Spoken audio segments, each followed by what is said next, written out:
Edit audio. You look back at that now, and certainly when we're reviewing the case, and think that's not the way to run a homicide case. And, really, I think there was a lot of top-down management and not handing this over to investigators and letting them run with the ball. People that investigate cases every day, sometimes they need room to work. If there's one thing that case taught me in the review was let your good people do their job. In the last episode of the Springfield Three, it was anyone's guess of who truly was. And I think what was frustrating for people is get to the point, in every investigation is this way. You have a list of people.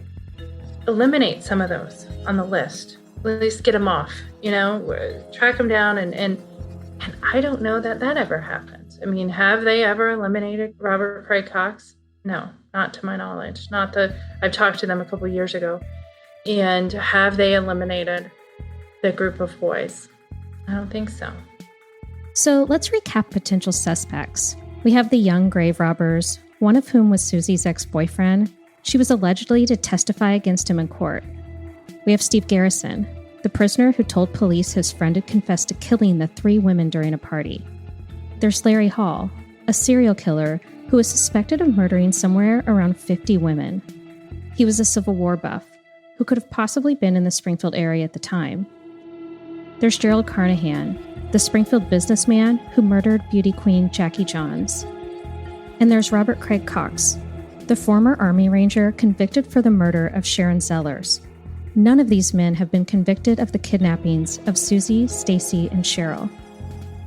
I want to know what happened during this investigation and why we can't find the person or persons who committed this crime. Normally, the leads direct you. What comes in, you go after it. You talk to people, and you go in a very methodic way. And this was not methodic.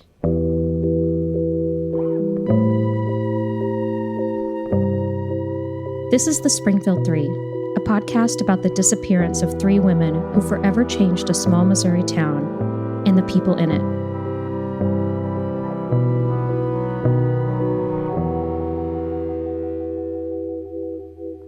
In this episode, I'm going to explore exactly what happened with the police department.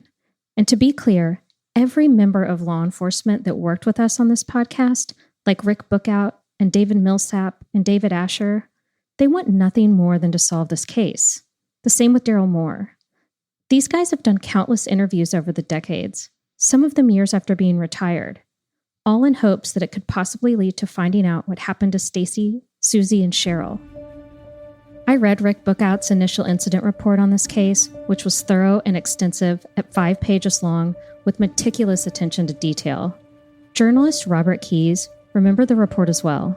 This officer, his name was Rick Bookout, he wrote a phenomenal police report because I think he was the first officer who actually had been called to the house.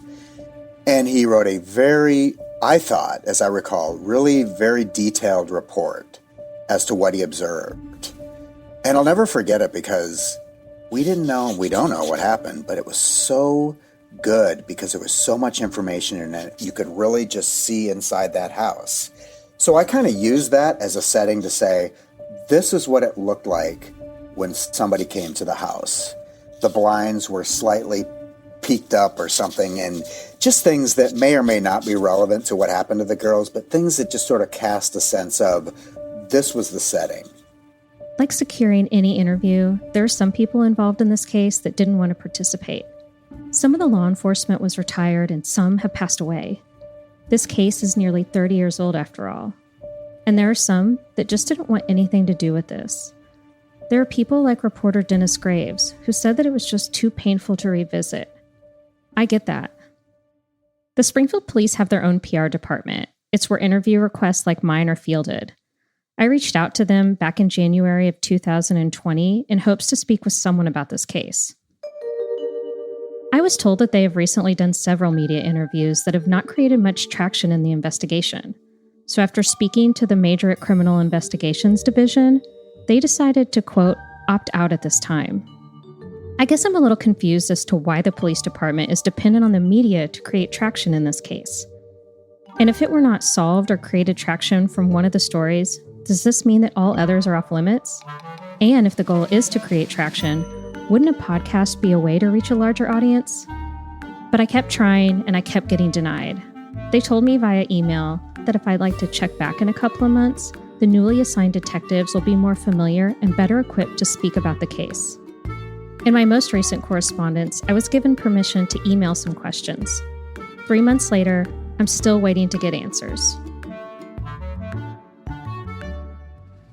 Darrell Moore was the chief assistant prosecutor in Greene County in 1992. He's currently the executive director for the Missouri Association of Prosecuting Attorneys. In other words, he's worked on a lot of criminal investigations over the years and has worked on some pretty horrifying cases. Darrell Moore grew up in Springfield, and he still lives there. He knows that the Springfield Police Department is still working this case.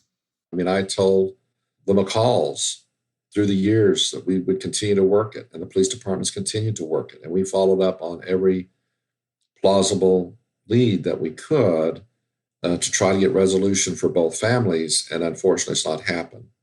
In spite of repeated publicity and television coverage and stuff and asking people to come forward. So if we can't speak to anyone currently at the Springfield PD, we'll have to look back to find out if anything went wrong. If you remember, Janis McCall and her husband Stuart arrived at the Delmar home around 9 p.m. on the night of June 7th. Officer Rick Bookout arrived to the Delmar house later that night. A couple guys drove up in a patrol car, and one was Officer Bookout, and they came up and I explained the situation. I told them what was going on, and they kind of did a brief look around in the house and saw nothing was there. And they were probably shocked because there were so many people there. Well, about this time, part of the kids went home, and because they wanted to go and get something to eat, they'd been gone and all this stuff. So it was mainly just a couple people and my husband and I and my daughters. And by this time it was 10:15. This means that nearly 24 hours have passed since the 3 women went missing. And this makes sense.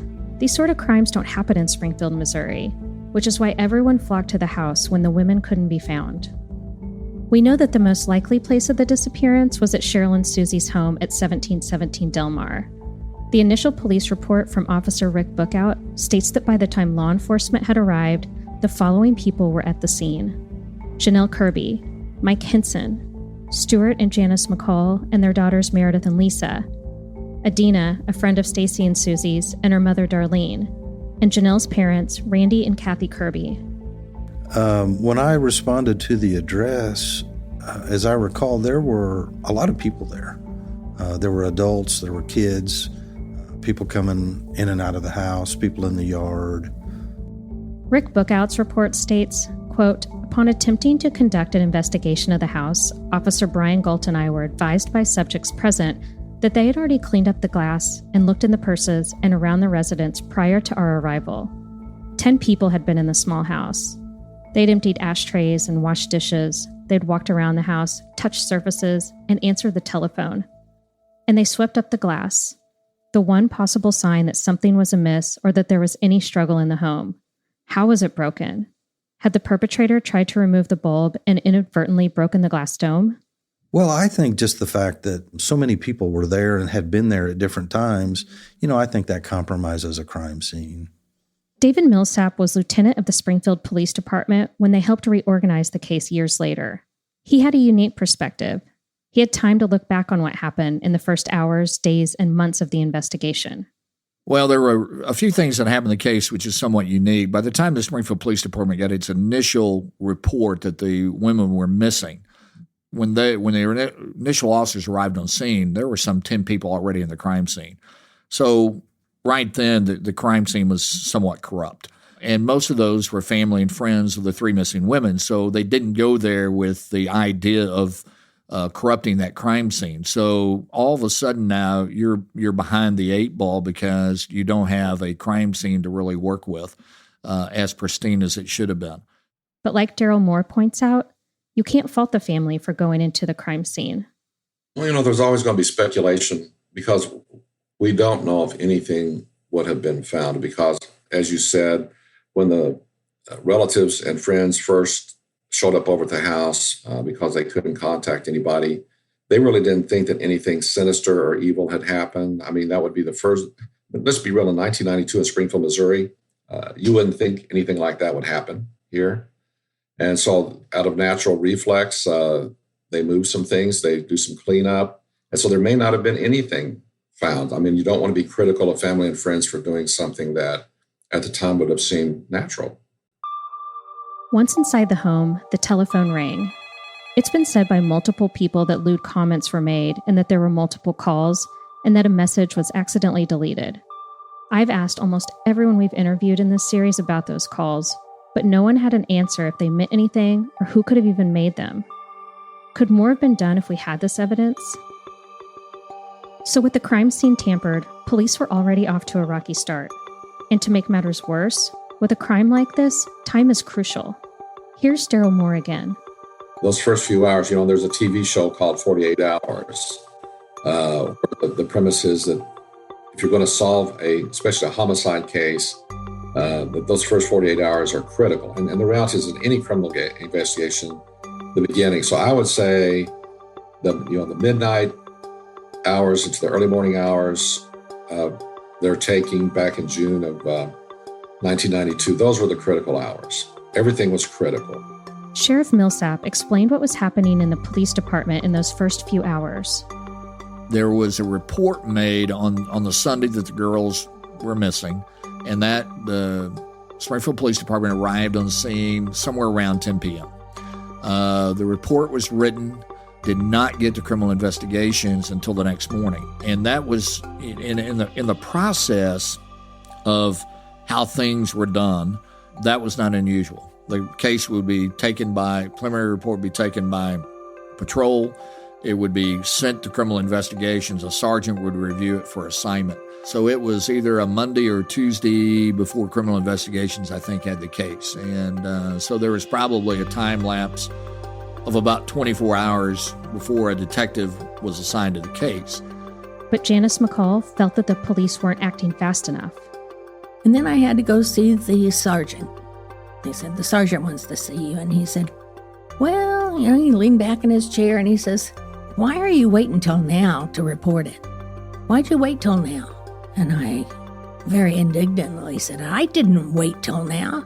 I said, we reported this last night. The regular patrol people came out about 9 o'clock, 9:30. And he says, well, I didn't get it on my desk till recently. And I said, well, then you're going to have to talk to your people because it's not my fault. We reported it last night. Once the town of Springfield heard about the case, it became big news. It was covered constantly by local news and then made national headlines. Here's Sheriff Milsap again. The one thing that really stands out is too much of this was played in the media. 48 Hours, for instance, was given unbelievable access to this case as the case was evolving. They had been in Branson to do a report about the music scene at Branson at the time, which was exploding with a lot of the country music artists leaving Nashville to go to Branson. This case happens, and they immediately leave Branson, come to Springfield. They were allowed to videotape a polygraph while it was in process.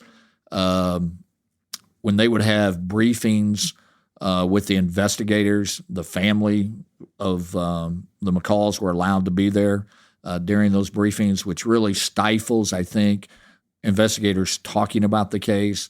There's a newspaper picture that ran in the Springfield News Leader that shows the investigative board with tips and all kinds of things up there. You look back at that now, and certainly when we're reviewing the case, and think that's not the way to run a homicide case. We've heard from a few people that the media presence was helpful in spreading the word. I mean, let's be real. Things like this, 3 women just disappearing and no idea why or where, natural news story. And I think that publicity is actually helpful because it spread all over, not just Greene County and Springfield, but all over Southwest Missouri, that anybody that might have seen these 3 women anywhere, assuming they had been kidnapped and driven off to the east or south or wherever. So I think the publicity in the beginning was very good. And I still think the publicity is good to remind people of what happened and the need to resolve this case. But in some cases, it could have also been problematic. I got a call from one of the assistants telling me I should turn on 48 hours. And what I saw was the chief of police was allowing CBS, I believe it was CBS, to record an interview with a suspect. And they may have even recorded the polygraph, maybe not the polygraph, but they were allowing the interrogation of a suspect. Totally impermissible under the ethical rules. I mean, law enforcement is bound by the same ethical rules as prosecutors in terms of releasing certain material that might prejudice a defendant's right to a fair trial. David Asher, a detective on the case, remembered 48 hours as well. Well, I appreciate 48 hours. I made good friends with quite a few people there, and but they got in the way. That exposure opened us up to a lot of unnecessary work and kept us from focusing maybe on things we should have been and didn't. As you've heard, both law enforcement and local journalists have a lot of conflicting ideas about solving this case. There is, however, a common narrative, and that revolves around Terry Knowles. A guy named Terry Knowles, who was the Springfield police chief at the time of the disappearance. According to interviews, some people believe Terry Knowles had micromanaged the case, causing police to chase unnecessary leads. Laura Bauer was a journalist for the Springfield News Leader. There was a belief that the police chief at the time, Terry Knowles, just took over the case. And that always, and if you would go to the police department at that time, there was a place where the detectives were and the crimes against persons unit was, and that's where the activity was. You had the sergeant over that. In the early days, that was Sergeant Mark Webb, and then you would have a lieutenant, and that's where the investigation would be. Those are the people, and they're detectives. And always, in my experience covering the Springfield Police Department, always some of the most talented ones on the force would do the crimes against people. And early on, it was nope, down the hall in the police chief's office. It was run from there. It seemed like most people we spoke to had similar things to say about Terry Knowles. Here's journalist Ron Davis, who we've heard from in past episodes. There was also that weird dynamic within Springfield Police. They had a new police chief, a guy named Terry Knowles, who was Mr. KBI, Mr. High Professional, and his rank and file just didn't really like or trust him much. And so there was that immediate clash of the cultures. So if Terry Knowles thought it was a big deal, many of the officers thought he was just full of it. And he looked at his officers and thought, these people don't know what they're talking about. I'm Mr. KBI, I'm Mr. Pro. And when you have that sort of dissonance between investigators and a police chief, it's not going to end well. A 2002 article in the Springfield News Leader states that unlike any case before, detectives chased tips that came from the community, not from officers on the street. I asked Darrell Moore if this is typically how cases are handled. No. But in the beginning, that's how it was handled. The chief certainly had a great background in law enforcement on the federal side. He had been FBI, but most investigations like this, you leave it to the trained investigators who report to you, you ask questions, and you might provide guidance. But in the beginning, he essentially micromanaged the whole investigation. And I think on occasion, well, I don't think I know, frustrated the trained investigators.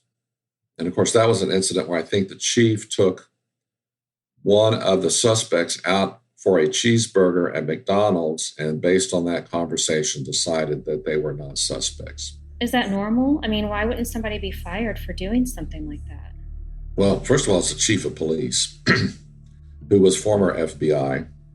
And I'll say it was always my opinion, and I think along with most of the detectives. I mean, the sad thing is at the time is that the police department and their criminal investigation sections had individuals in it that had many years of experience in working crime. And I've always wondered what would happen. And I'm not saying the case would have been resolved, but I've always wondered that if the career investigators had been allowed to proceed like they normally would proceed without any interference from the chief, if we might not have had a better result. But you're right, that whole thing was not normal. You don't normally take people out and get them a cheeseburger, have a conversation with them, and then based on that conversation, make a decision that they're not involved. I spoke with Terry Knowles. He's 82 years old and retired, living out of state. Initially, Knowles declined an interview, but he called me back, asking that if I keep the questions positive, he'd speak with me. He said that a journalist had once asked him about him micromanaging the case, and he didn't want to speak of that topic. At the time of the disappearance, Knowles had been on the force for about 3 years. Prior to that, he served 24 years in the FBI and worked numerous cases of kidnappings. This was not the resume of inexperienced law enforcement. Knowles explained to me that they used a backup system, where a senior officer or detective would verify a lead. He said that it was a checks and balances system. He said that they had a command post, and he was giving a briefing and made aware of the ongoing developments in the case. To me, Terry Knowles seemed like a no-nonsense kind of guy. Like when I asked him how crucial time was in a case like this, he told me that all cases are different. And when I asked if he still thought about this case, he said that he did, and that he thought about other cases he worked on in Sacramento and New York City and beyond. He didn't seem emotional about this case like some of the other people I spoke with. Maybe that's because he had seen so much in his long career. What Knowles did tell me is that a time delay could have impeded this case, and that the crime scene may have been compromised by well-meaning friends and family. He told me that the Springfield PD worked with the FBI, who had up-to-date fingerprinting processing, but nothing turned up positive. He told me, "We ran out every lead." And to be fair, many of the people we spoke with, who were critical of Terry Knowles, aren't sure if the case could have gone any other way. And through the years, the police department has had the FBI and other groups that are experts in looking at cold cases, review the files, and try to see, is there something that has been missed? Is there another witness that should have been followed up on? Is there physical evidence that maybe could be tested and used? And the end result is nothing new. So while I may be critical of the original police chief involved in the case, the reality is we can't say that adversely affected the case in the end of the day. Looking back now, it makes me wonder, did anything in this case slip between the cracks? Were too many people involved? Would Stacy, Susie, and Cheryl be here today if the case were handled differently? Or is this just the perfect crime? I mean, who's to say that there isn't still somebody out there that may have seen something that is relevant, or someone that may have been peripherally involved, or at least heard some chatter that out of misguided loyalty or whatever hasn't come forward. So I'd hate to call it the perfect crime, but to the extent that we have no idea on who, we have no idea on why or where these women were taken, I guess you could say so far it's the perfect crime. But there's got to be something that someday unlocks the puzzle. On the next episode of the Springfield Three, we explore all the questions that remain. There's no way they should still be missing. Surely somebody would have found, they're a deer hunter every year. Deer hunters are out every year. Nobody stumbled across any bones, any bits of clothing. The Ozarks may be largely uninhabited in certain places, but people are out in the woods. And nobody ran across any bones.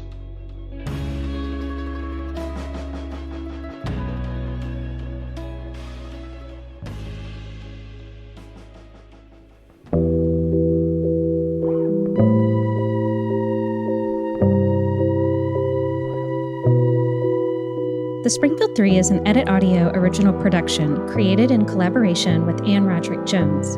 The series is written, researched, and hosted by Ann Roderick Jones. It was produced and edited by Ali Siawa, with executive producing from Steph Colburn, Sophie Shin, and with lots of help from the rest of the amazing Edit Audio team. Theme music was written by Patrick Grindle and Ali Siawa and was produced by Patrick Grindle at Studio Dolly. And thank you to all of those who share their stories with us. This project would not be possible without you.